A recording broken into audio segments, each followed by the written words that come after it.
apa ya, saking canggihnya AI itu, Sam Altman ya, itu bilang, Sam Altman tuh CEO OpenAI ya. Oh, Nah, siap ini. dia bilang kalau ada anak yang baru lahir di 2025 ini, dia tidak akan mungkin mengalahkan AI gitu ya, mengalahkan kecerdasan AI ya.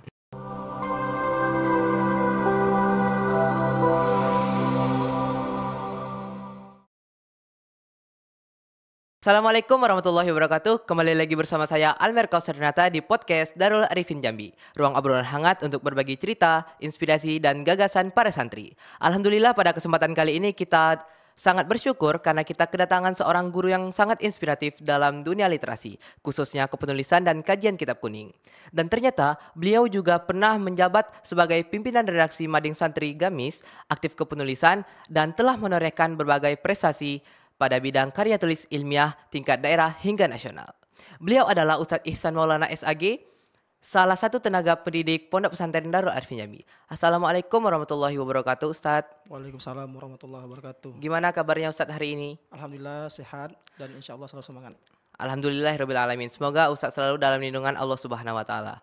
Nah, Ustadz, sebelum kita ngobrol lebih jauh nih Ustadz, mungkin Ustadz bisa juga memperkenalkan diri Ustadz lebih dalam terlebih dahulu, Ustadz.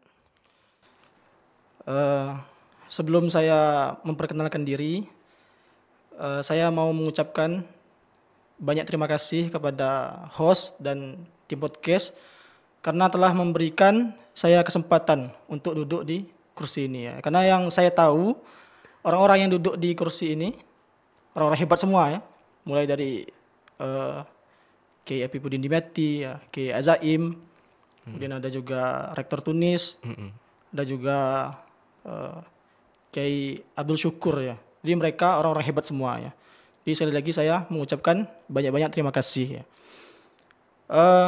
Nama saya Ihsan Maulana, asal dari Muara Bulian, Kabupaten Batanghari. Kalau untuk pendidikan ya, kalau untuk SD saya di kampung halaman SD-nya. Kemudian melanjutkan MTS di Pondok Pesantren As'ad ya. MTS di sana. Sebenarnya ketika saya lulus SD, saya bimbang ya. Mau lanjut kemana ya. Mau mondok atau mau sekolah SMP atau MTS di luar ya.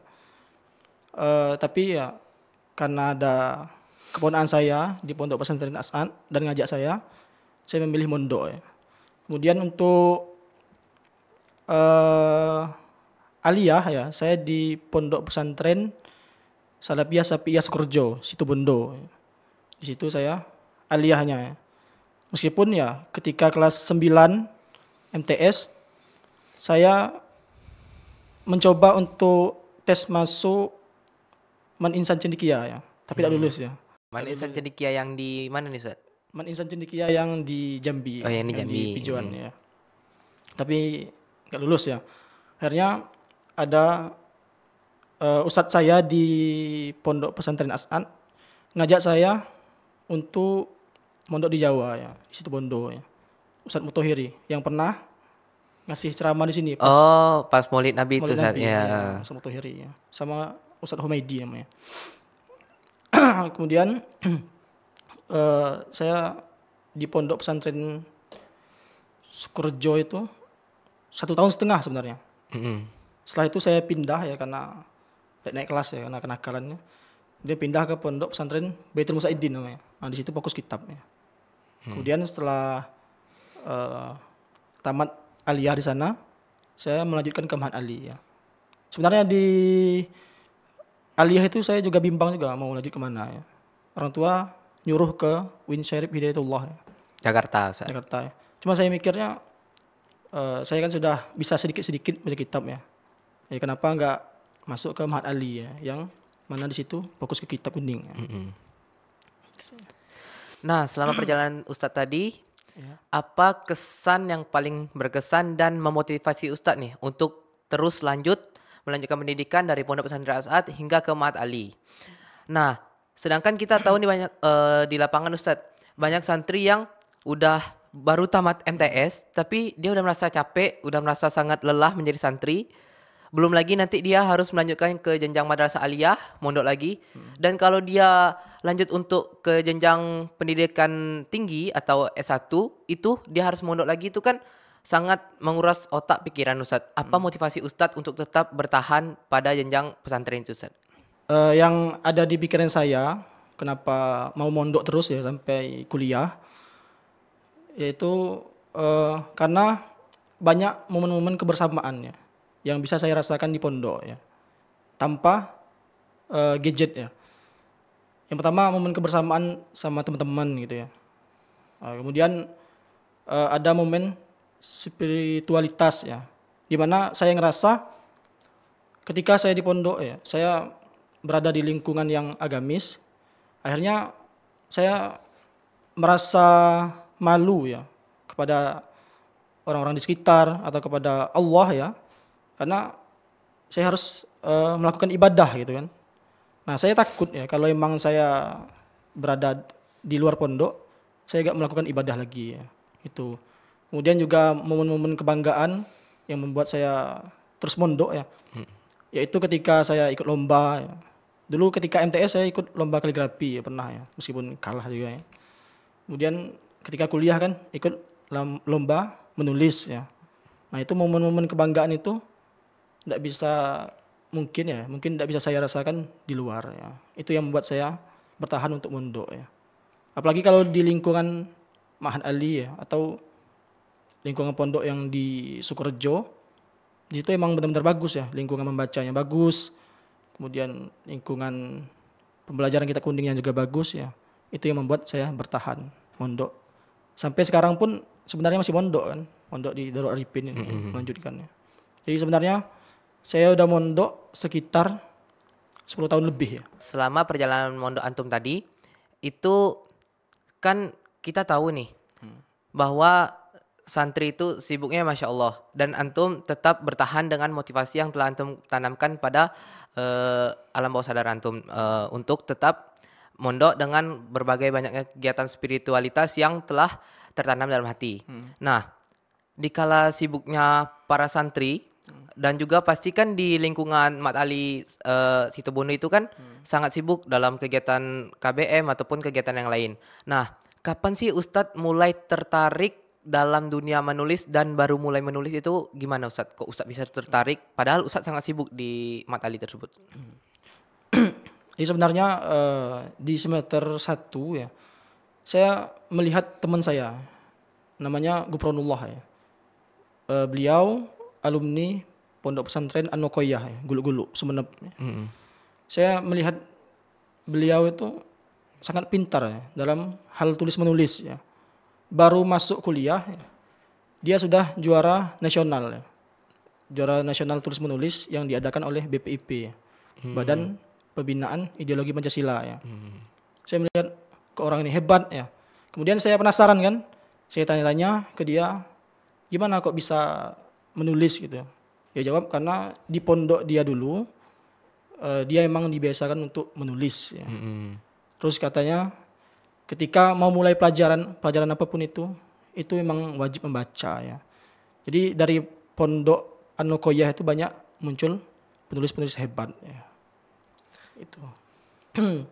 Kemudian ya ketika saya sudah ada motivasi ya, sebenarnya masih banyak lagi.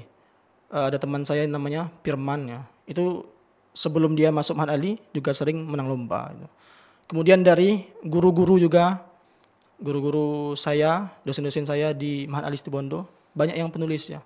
Bahkan ada namanya Lora Surur ya. Beliau tuh mengarang kitab tafsir ya, tafsir Al-Ambasari, tafsir Ambasari namanya. Dan juga belum lagi dengan jurnal-jurnalnya. Ada juga Ustadz Wahid namanya. Beliau tuh buat buku tentang mantik, tentang logika ya. Itu yang jadi motivasi saya untuk menulis ya. Luar biasa sekali Ustadz, Masya Allah, antum di kala sibuknya Ustadz yang harus juga belajar, Ustadz tetap sempatkan menulis. Nah, menarik Ustadz, ternyata kan Ustadz cuma bukan menulis biasa yang hanya mengisi waktu luang. Ustadz juga pernah menjadi pimpinan redaksi Mading Majalah Santri Gamis.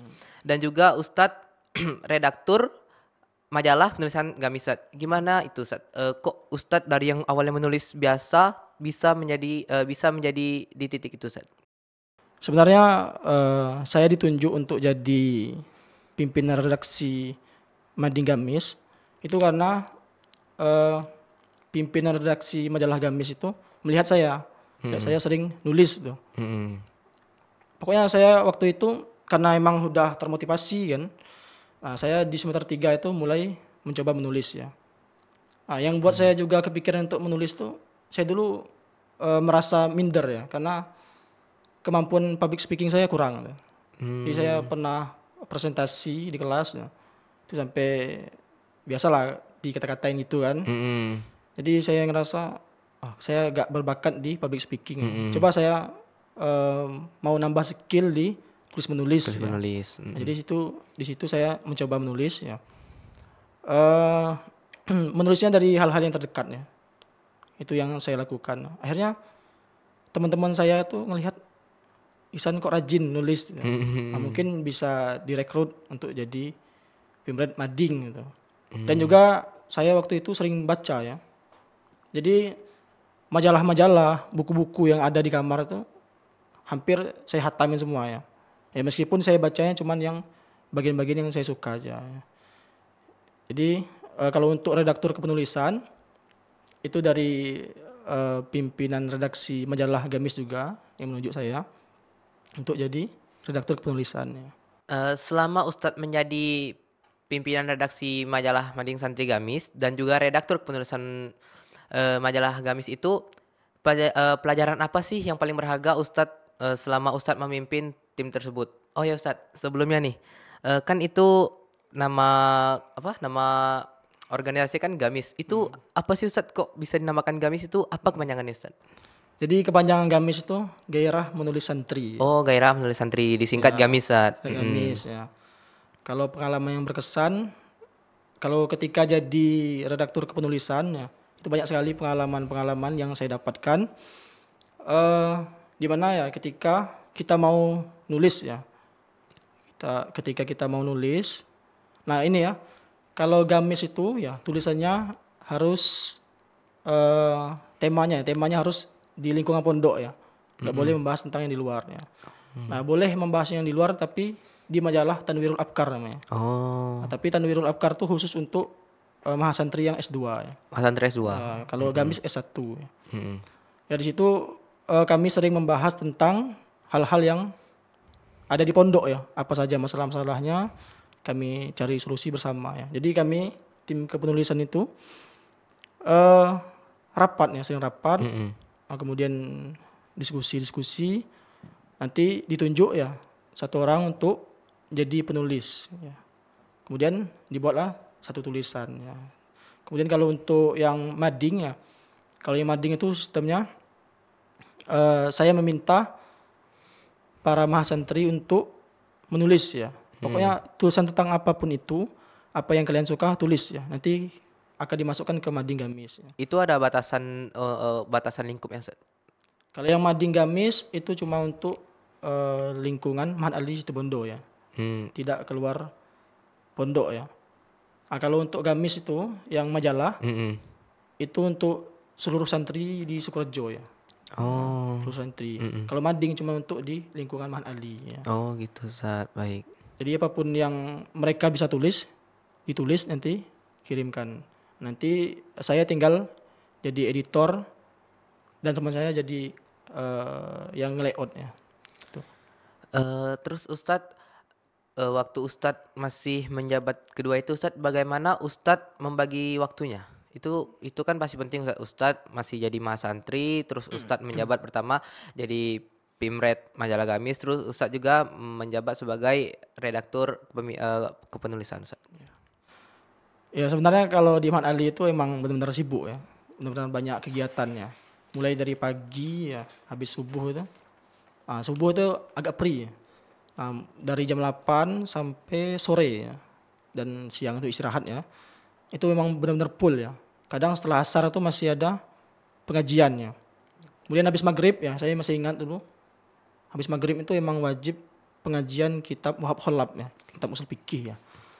Kemudian setelah maghrib ya kita ngaji lagi kitab Al-Mustasfa, kitab usul fikih juga ya. Ngaji sama wakil Rais Am PBNU ya, Kiai Haji Apipuddin Muhajir ya. Nah kemudian setelah pengajian dengan Kiai Apipuddin Muhajir, kami melanjutkan dengan diskusi ya, diskusi per kelas ya, dengan teman-temannya ya. Diskusi kitab Fathul Mu'in ya, kitab Ghayatul Usul. Bahkan kami itu ya kan sistemnya di Ahmad Ali itu kan diskusi ya, Iya, bukan betul. pengajiannya. Jadi santri emang dikasih kesempatan untuk ngomong gitu, bukan kebanyakan pengajiannya. Jadi kadang-kadang setelah diskusi malam itu kami ngelanjutin diskusi lagi ya, diskusi sendiri-sendiri gitu, diskusi dengan teman-teman ya, bukan di luar jam kegiatan belajar mengajar ya. Nah itu untuk persiapan presentasi ya, untuk diskusi besoknya. Jadi diskusi di Ahmad Ali itu emang benar-benar hidup ya, karena hampir semua mahasantri mempersiapkan diri. Nah itu emang benar-benar banyak kegiatan kan. Nah biasanya untuk menulis tuh, saya memanfaatkan waktu setelah subuh ya. Jadi waktu setelah subuh itu emang benar-benar bagus ya untuk menulis, bahkan menghafal ya. Saya juga menghafal itu. Setelah menghafal baru menulis tuh. Selain waktu setelah subuh, saya juga menulis ketika waktu-waktu libur ya. Waktu libur ya, ketika hari Jumat ya.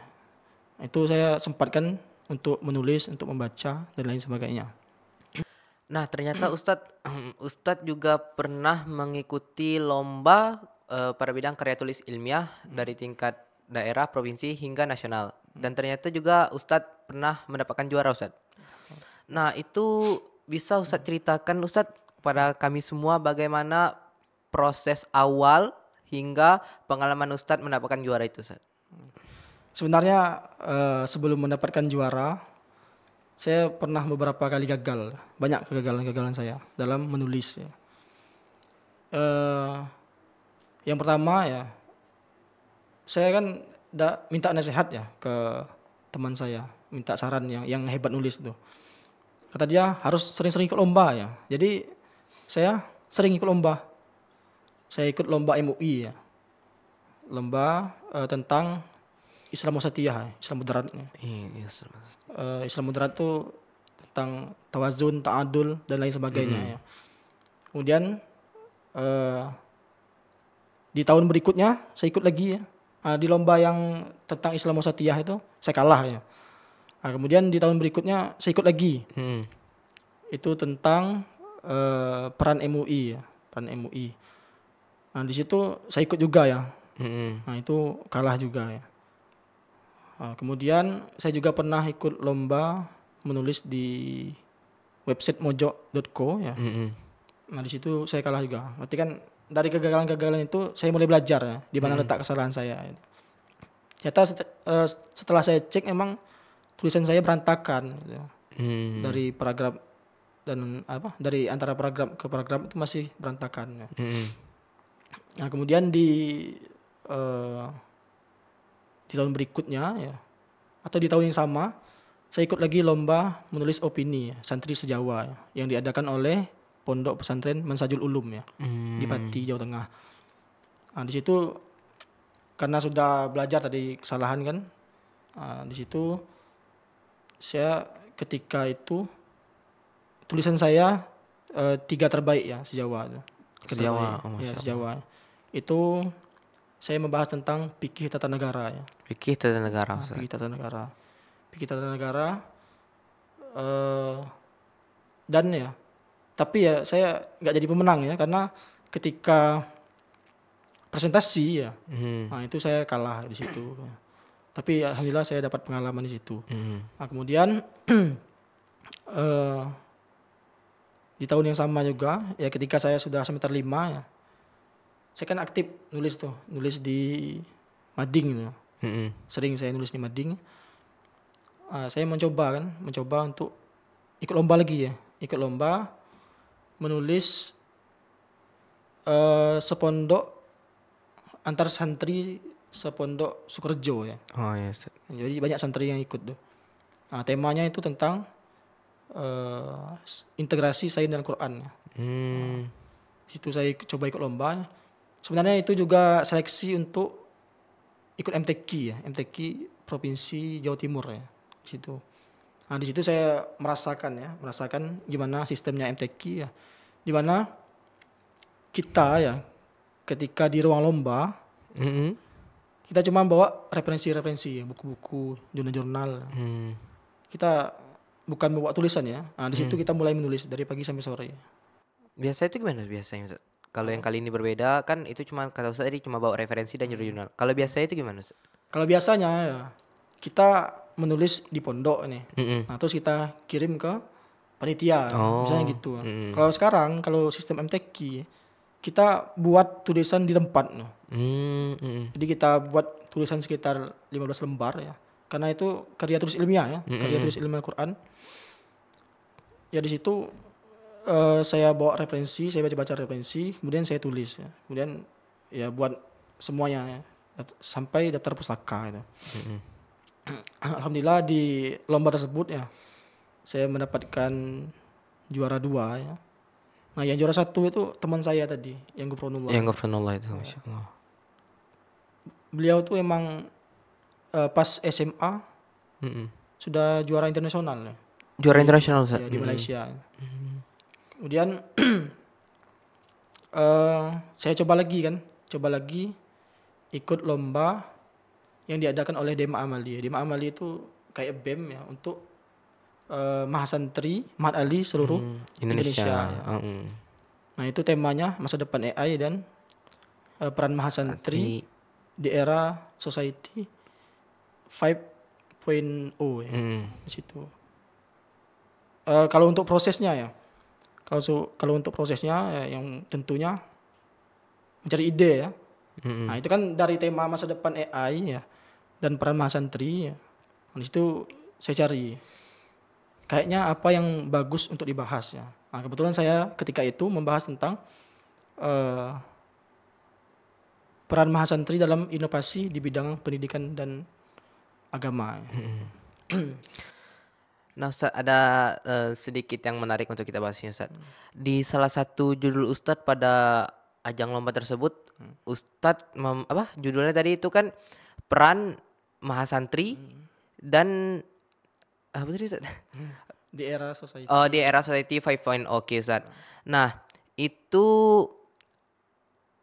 apa sih pesan yang sebenarnya ingin Ustaz sampaikan pada tulisan Ustaz itu? Kamangnya itu mahasantri pada era society 5.0. Jadi pesan yang ingin saya sampaikan di tulisan tersebut yaitu santri juga bisa menggunakan AI ya, terutama dalam berinovasi di bidang pendidikan dan agama ya. Jadi kan ada beberapa santri bahkan ustadznya juga yang menganggap bahwa AI ini punya orang barat ya. Jadi kita tidak boleh menggunakannya ya. AI ini bikin santri malas baca kitab ya, pengen yang instan-instan aja ya. Nah, saya ingin menghapus paradigma itu ya dengan beberapa alasan ya. Jadi saya di situ di tulisan tersebut meneliti ya apa saja yang bisa digunakan oleh santri dalam berinovasi ya. Apa saja ya, itu. Kemudian saya juga di situ menjelaskan tentang masa depan AI ya, gimana masa depannya AI itu ya. Kan AI itu kan sebenarnya sudah lama adanya ya, dari betul. tahun 1950-an ya. Di mana ada matematikawan ya, namanya Alan Turing ya. Nah, beliau itu buat makalah yang judulnya Bisakah Mesin Berpikir ya. Nah, kemudian dilanjutkan lagi oleh John McCarthy ya dalam satu konferensi. Nah, di situ muncullah istilah artificial intelligence ya, atau AI ya. Cuma kalau di Indonesia sekarang istilahnya kecerdasan artifisial itu kecerdasan buatan ya. Nah kemudian bahkan yang mengejutkan ya setelah berkembang terus kan AI kan. Iya betul. Nah, berkembang di tahun 1990 itu ada namanya AI Deep Blue ya. Deep Blue. Itu yang buat pabrik IBM. Nah AI Deep Blue itu bisa mengalahkan Grandmaster catur waktu itu, yaitu Garry Kasparov. Kiri Kasparov betul. Jadi emang benar-benar improve AI-nya, terus berkembang ya. Nah hingga sekarang ya AI ini mulai naik lagi ya, namanya tambah bagus. Bagus. Itu ketika di tahun 2022 ya, di mana perusahaan OpenAI membuat ChatGPT. ChatGPT yang biasa gitu gunakan Ustaz. Sering menggunakan ChatGPT. Di situ kan siapa? Sam Altman ya yang buatnya. Kan sekarang katanya ada ChatGPT untuk orang dewasa katanya gitu. Nah sekarang nih saking canggihnya AI itu, Sam Altman ya itu bilang, Sam Altman tuh CEO OpenAI ya. Oh, OpenAI. Dia bilang kalau ada anak yang baru lahir di 2025 ini, dia tidak akan mungkin mengalahkan AI gitu ya. Mengalahkan kecerdasan AI ya. Ada juga penelitian yang bilang ya, di tahun 2027 ya, IQ AI itu sudah sampai 135 ya. Hampir sebanding. Iya, memang benar-benar tinggi ya. Sementara ya, rata-rata manusia di dunia ini itu 100 ya, rata-rata IQ-nya. Kalau emang ada yang lebih dari 130, itu sudah super genius ya. Super genius. IQ superior sudah. Nah kalau orang Indonesia ya, itu IQ-nya di bawah 80 ya. Jadi emang benar-benar ketertinggalan IQ kita dari AI ya. Nah makanya sekarang ini AI itu sudah ada di semua bidang ya. Di bidang pendidikan, kesehatan, otomotif, dan lain sebagainya. Bahkan ya kalau kita lihat sekarang ya, fenomenanya sekarang banyak negara-negara yang berlomba-lomba untuk investasi di pengembangan AI ya. Kita lihat di Amerika itu sampai 500 miliar USD untuk mengembangkan AI. Uang yang dikeluarkan untuk investasi. Di Cina yang kedua Cina itu 100 miliar lebih ya. Dan banyak lagi negara-negara lain yang berlomba ya.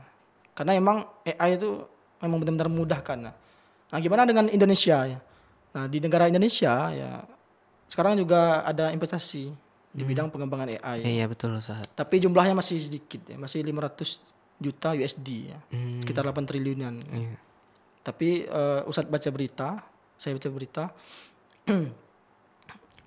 Microsoft juga mau investasi di bidang AI dan cloud ya di Indonesia ya. Itu sekitar 27 triliun. Jadi emang benar-benar sekarang tuh perkembangan AI benar-benar pesat ya. Nah, jadi di dalam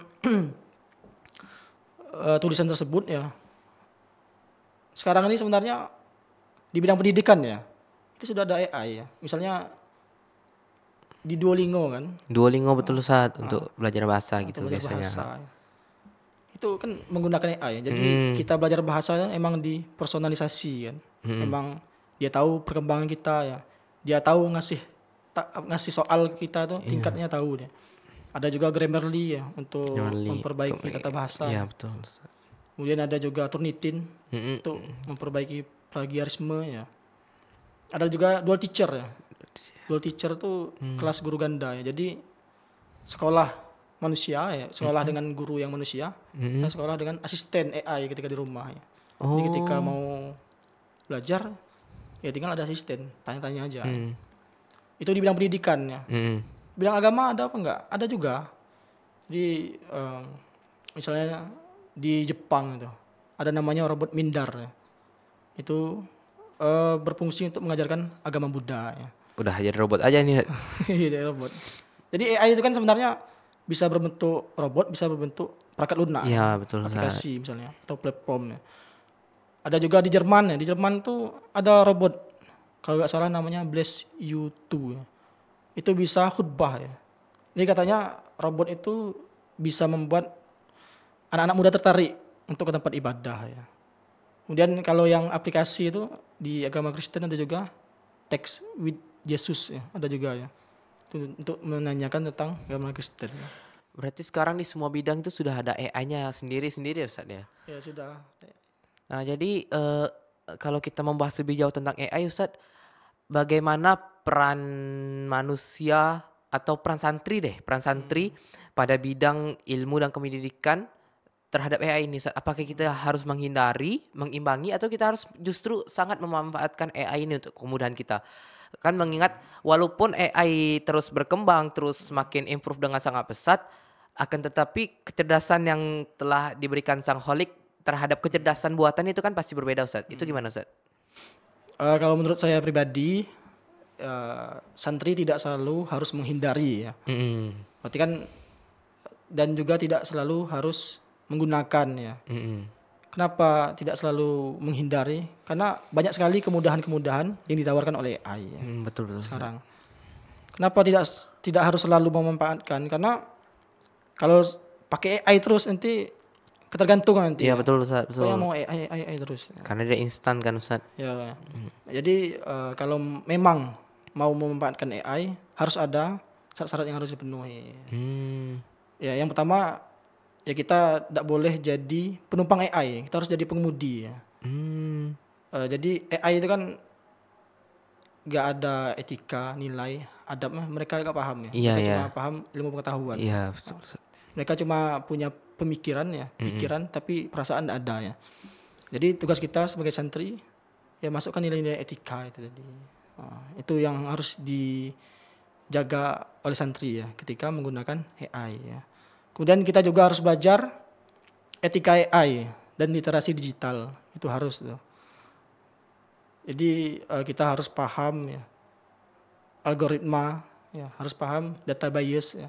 Kemudian kita juga harus paham bahaya hoax ya Hmm. dan deepfake ya. Karena sekarang ini banyak sekali deepfake itu ya. Jadi yang terbaru ini ada seorang pemuda yang dia tuh ngoleksi ratusan foto orang, ratusan foto.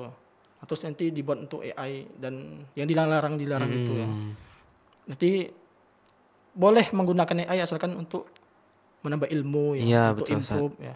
Kalau untuk yang bahaya-bahaya nggak boleh ya.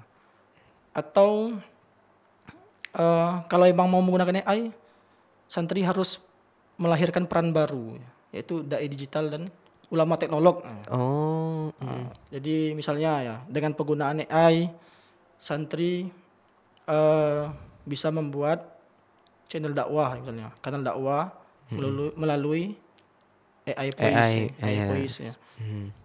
Atau membuat aplikasi ya, santri AI ya, untuk belajar kitab turos ya. Atau mau buat kitab ya dengan bantuan AI, itu harusnya. Sebenarnya di bidang agama juga sudah ada. Misalnya ada aplikasi Qur'an namanya atau ngaji AI ya. Jadi kita ngaji sama AI ya atau nyetor hafalan, nanti dia bisa ngasih koreksi. Oh, bacaan-bacaan bisa ngasih koreksi. Betul lah, Ustaz, itu. Ya, Takutnya, insya Allah betul, insya Allah betul. Karena emang dia sudah dimasukin data-data Al-Quran. Iya. Atau yang di Dubai ya, di Dubai itu Iya. ada namanya mesin virtual Ifta ya. Jadi mesin itu, robot itu, dia bisa ngasih fatwa-fatwa agama ya. Oh, Fatwa-fatwa agama. Ya. Jadi kalau ditanya hukum, dia tahu. Ya. Saking canggihnya sekarang. Ya. Dan itu saking pesatnya perkembangan AI, Ustaz, dan teknologi yang sangat canggih sekarang, apa sih yang harus tetap dipegang santri agar tidak jatuh tenggelam dalam kecanggihan teknologi ini, Ustaz? Dan juga pastinya santri kan tidak bisa terlalu percaya 100% terhadap apa yang mereka cari di AI, apa yang mereka dapatkan di AI. Nah, jadi apa sih yang harus santri lakukan dan santri tanamkan untuk penggunaan AI ini, Ustaz? Jadi tentunya harus ada emang yang dipegang oleh santri ya, agar supaya tidak tenggelam dalam pengaruh teknologi. Ya. Betul, Ustaz. Karena kalau kita lihat sekarang kan, misalnya dari teknologi komunikasi aja ya, dari handphone misalnya, ini kan banyak yang melakukan kejahatan-kejahatan, penipuan misalnya, dan lain-lain ya, banyak ya kejahatan-kejahatan yang dilakukan lewat teknologi. Gitu. Nah makanya harus ada pegangan bagi santri ya, agar supaya tidak terjerumus dalam teknologi ya. Yang pastinya harus memegang adab sebelum ilmu ya. Ya, Itu betul, penting Ustaz, itu. betul. AI ya, dia tidak punya adab kan. Iya, Jadi kalau misalnya santri kan identik dengan adab ya, ya kan. Jadi kalau santri sudah beradab ya, meskipun sudah berilmu, ya, dia tetap hormat kepada gurunya ya, tetap menghargai orang lain ya. Karena yang AI itu kan bisa memudahkan semua aktivitas ya, Iya, dengan betul, Ustaz. cepat ya. Yang harus kita ketahui, yang cepat belum tentu benar kan, Betul, yang Ustaz. pintar belum tentu dia beradab. Nah, jadi santri harus memegang adab itu. Kemudian santri harus pegang tradisi ngaji dan sanad ya. Karena kan zaman berubah-ubah terus nih. Iya, Ustaz. Ya mulai dari zaman apa? Berburu ya, kemudian Zaman berburu, bercocok tanam ya. Kemudian apa lagi? Mesin ya, mesin dan mesin, lain. Kemudian teknologi lagi sekarang. sampai sekarang. Nah, emang terus berubah ya, tapi cara Allah menurunkan ilmu ya, itu tetap sama. Iya, betul, Ustaz. Itu melalui guru bukan mesin. Jadi boleh ya nyari referensi lewat AI, tapi untuk mencari hikmahnya itu tetap dari guru. Ya. Guru. Nah, Ustadz, kita sudah bicara jauh tentang AI. Sekarang tiba-tiba saya ingin bertanya kembali tentang masalah penulisan Ustadz nih, Ustadz. Kita tahu kan biasanya kita di pondok pesantren itu kan belajar tentang selalu menggunakan kitab kuning. Apalagi Ustadz yang di situ Bondo jadi mas santri itu belajarnya pasti juga menggunakan kitab kuning. Bagaimana sih peran kitab kuning untuk menata pola pikir Ustadz saat menulis Ustadz? Karena kan kalau yang belajar-belajar di luar itu mereka sudah terbiasa dengan teks-teks yang baku, teks-teks yang memang sesuai dengan EYD itu, Ustaz. Nah, sedangkan kita yang di pondok pesantren itu kan terbiasanya hanya melihat Arab penulis, Ustaz. Itu kan pasti sangat berbeda jauh, apalagi terhadap psikologi penulis, Ustaz. Itu gimana, Ustaz? Jadi sebenarnya bisa membaca kitab kuning itu memang benar-benar membantu dalam menata pola pikir saya dalam menulis ya. Misalnya ya, dalam membaca kitab kuning ya, kita dilatih untuk teliti ya, dalam berbahasa ya. Misalnya ya, kita kan belajar nahwu sorob ya, untuk bisa baca kitab kuning harus belajar nahwu sorob ya. Nah kita ketika baca kitab kuning itu kan nggak ada harokatnya ya. Nah, jadi kita harus tahu misalnya kalimat babul i'robi ya. Kenapa dibaca i'robi? Kenapa nggak i'roba atau i'robu ya? Iya, Ustaz. Nah, di situ kita harus teliti ya. Kemudian di situ kan jadi ini ya, jadi mudhof ilaih ya. Kemudian misalnya dari sigotnya juga, dari sigot, dari binanya juga. Nah, jadi kalau misalnya kita sudah teliti dalam berbahasa ya, ketika kita menulis ya, itu sudah terbiasa. Karena ketika menulis itu kita emang benar-benar harus teliti ya. Dari ejaannya misalnya. Kan ejaan itu kan harus menggunakan kata baku ya. Iya, betul, Ustaz. Pasti kata baku tuh. Kan banyak orang yang misalnya susah membedakan ya, mana yang baku mana yang enggak tuh. Misalnya resiko sama risiko, itu kan yang betul risiko ya. Oh, Antre atau antri, yang betul kan antre. iya, Ustaz. Dan banyak lagi, atau banyak lagi yang di eja-ejaan yang harus dibenarkan ya. Nah itu kan ketelitian berbahasa ya. Kemudian belajar kitab kuning ya juga melatih saya berpikir logis dan sistematis ya. Karena kitab kuning itu bukan cuma teks-teks kuno ya, tapi juga kita dituntut untuk tahu ya struktur argumen pengarang itu. Misalnya ya, kalau kita belajar usul fikih, kita kan dituntut untuk tahu gimana ulama melahirkan hukum. Nah, itu. Jadi ulama kan melahirkan hukum tuh menggunakan dalil ya, dalil atau dasar hukum. Kemudian dengan ilat itu alasan hukum. Kemudian ada namanya natijah ya, kesimpulan. Kesimpulan dari. Nah, ketika menulis ya, kita menghadapi hal yang sama ya. Dalam satu tulisan itu harus ada premis namanya. Premis ya. Kemudian setelah premis itu ada argumennya ya. Nah, kemudian ada konklusi atau kesimpulan. Ya. Kemudian itu ya. Terus juga sebenarnya nulis itu mengajarkan saya membaca kitab kuning itu mengajarkan saya untuk melatih kesabaran intelektual ya. Jadi kesabaran intelektual saya memang benar-benar kuat di situ ya. Jadi kan kita kan di pondok ya, itu ada namanya sistem ngaji sorogan. Sorogan itu ngaji langsung sama kiai atau sama ustadznya gitu kan. Itu kan kita dituntut untuk fokus mendengarkan ya, fokus memaknai ya. Nah, nanti kalau kita sudah punya kemampuan itu ya, ketika menulis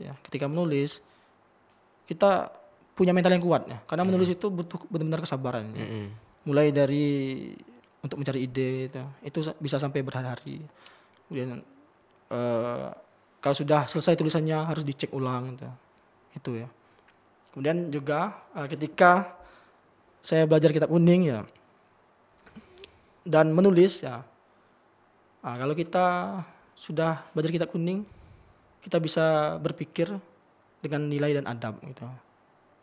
Karena kalau kita sudah santri ya, itu nanti tulisan kita udah ekstrim gitu. Terus sekarang masalah nyata yang ada di lapangan Ustadz, itu kan banyak santri yang dia suka baca buku, terus dia pengen nih menulis, tapi dia masih merasa ragu, malah banyak yang nggak yakin dengan kemampuan diri sendiri untuk menulis.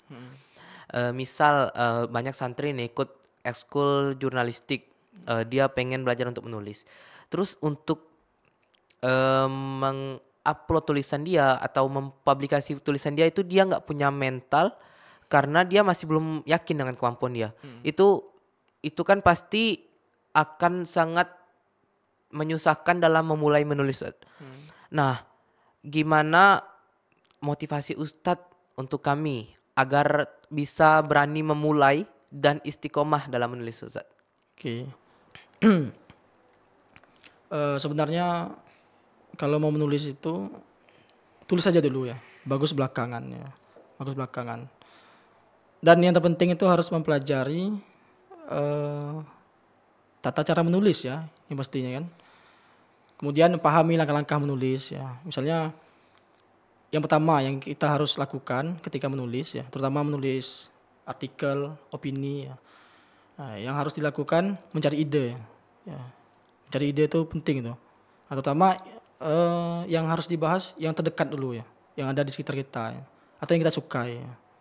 Nah, begitu yang saya lakukan dulu ya, mencari tema-tema terdekat ya, kemudian saya tulis ya. Kemudian tahap selanjutnya baru buat kerangka ya, kerangka berpikirnya dibuat ya. Nah, kerangka itu ada pembukaan ya. Pembukaan itu bisa kita cantumkan latar belakang ya. Kemudian diisi ya, diisi itu bisa cantumkan argumen, data dan lain-lain ya. Dan baru penutup ya. Penutup itu bisa diisi saran dan solusi ya. Nah, sebenarnya yang memotivasi saya itu saya melihat ulama-ulama terdahulu ya. Jadi ulama-ulama terdahulu tuh emang benar-benar hebat dalam menulis. Iya betul, Ustaz. Kita lihat ya Imam Al-Ghazali ya. Beliau tuh karangannya banyak ya. Kalau di bidang fikih itu karangan beliau jadi kitab rujukan utama ya. Di mazhab Syafi'iyah. Beliau kan mazhab Syafi'iyah. Jadi kan mazhab Syafi'iyah itu kan ada urutan kitabnya ya. Mulai dari kemudian Mukhtasar Muzanni, ada Nihayatul Matlab, Bidayatul Madhab. Nah, baru kitab Imam Al-Ghazali 3 ya. Al-Wasit, Al-Basit sama Al-Wajiz. Kemudian dalam bidang tasawuf ya. Ada kitabnya yang dipelajari hampir seluruh pondok Indonesia ya. Kitab Ihya Ulumuddin. Kitab Ihya Ulumuddin karya Imam Ghazali. Ada Imam Nawawi ya. Imam Nawawi itu banyak sekali ya. Salah satunya yang kita pelajari kan Al-Arba'in Nawawiyah. Al-Arba'in Nawawiyah, betul. Kalau di fikih itu ada Jam'u Syarihil Muhazzab ya. Nah, itu kan sebenarnya ulama luar ya. Ulama Indonesia kan ada juga kan yang hebat menulis ya. Misalnya Syekh Nawawi Al-Bantani ya, punya karangan Nihayatuz Zain ya, Uqudul Jain ya. Atau Buya Hamka ya, atau Syekh Khotib Al-Minangkabawi ya. Atau pimpinan pondok kita ya, menulis. Iya betul, Ustaz. Buku Hikmah Pagi. Hikmah Pagi 2 ya. Hikmah Pagi. Dan ada juga Risalah Akidah Ahlussunnah wal Jamaah ya. Banyak ya. Dan sebenarnya tidak harus berbentuk ilmiah ya. Kalau mungkin yang tertarik untuk menulis cerpen ya bisa ya, kayak Habibur Rahman As-Shirazi ya. Iya. Beliau itu kan menulis sambil berdakwah ya.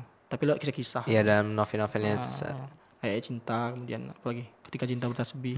Api Tauhid, di Api Tauhid tuh sekalian memasukkan sejarah tentang Said Nursi ya. Tapi kan itu kan cowok semua misalnya, ada yang bilang gitu kan. Cewek juga ada yang jadi penulis-penulis ya. Misalnya siapa? Kalau yang karya ilmiah misalnya, buku-buku ilmiah itu ada namanya Profesor Siti Musdah Mulia ya, dosen UIN Syarif Hidayatullah. Itu karangan juga banyak ya, karangan bukunya. Atau kalau yang novel ya banyak juga. Ada siapa? Dewi Lestari ya. Itu filosofi kopi ya. Atau siapa? Asma Nadia ya. Juga penulis-penulis hebat ya. Nah, orang-orang itulah yang memotivasi saya untuk nulis ya. Tapi yang terpenting emang kalau mau nulis itu pelajari dulu ya cara-cara menulis ya. Baca buku ya. Apalagi kalau mau ikut lomba ya. Itu lihat pengalaman-pengalaman orang yang pernah juara lomba nasional. Saya dulu juga ini sering lihat channel YouTube tentang menulis. Nah, itu. Jadi bagi santri yang mau menulis itu tulis saja dulu, nanti bagus belakangannya. Dan ada tahap-tahapnya juga ya. Ustadz dulu tahapannya pertama nulis ya. Pokoknya ketika saya belajar sama dosen ya, nah itu yang apa yang saya pahami saya tulis ulang ya. Karena kadang kita bisa membahasakannya lewat tulisan, lewat lisan kan. Nah, tapi ketika di tulisan itu tidak bisa. Ya. Nah, Ustadz belajar dari situ ya. Nah, kemudian kalau sudah terbiasa, nah kita tiru tulisan orang ya. Saya dulu sering niru tulisan di majalah Sidogiri ya. Itu ada namanya Aliwapa. Itu saya sangat senang membaca tulisan beliau tuh. Saya baca tulisan beliau, kemudian saya tiru ya, saya tulis ulang. Gitu. Nah, kemudian kalau sudah bisa tahap meniru, nah, nanti kita baru menulis ya dengan membaca jurnal ya, dan lain sebagainya. Itu. Terakhir Ustadz, apa pesan dan harapan Ustadz untuk seluruh santri Indonesia, khususnya untuk santri Pondok Pesantren Darul Arifin Jambi Ustadz? Pesan dari Ustadz ya, santri harus jadi penulis ya. Yang pertama ya untuk menunjukkan pesantren ya, yang banyak penulis-penulis hebat di situ ya. Jadi memang santri setidaknya ada beberapa orang yang hebat menulis ya.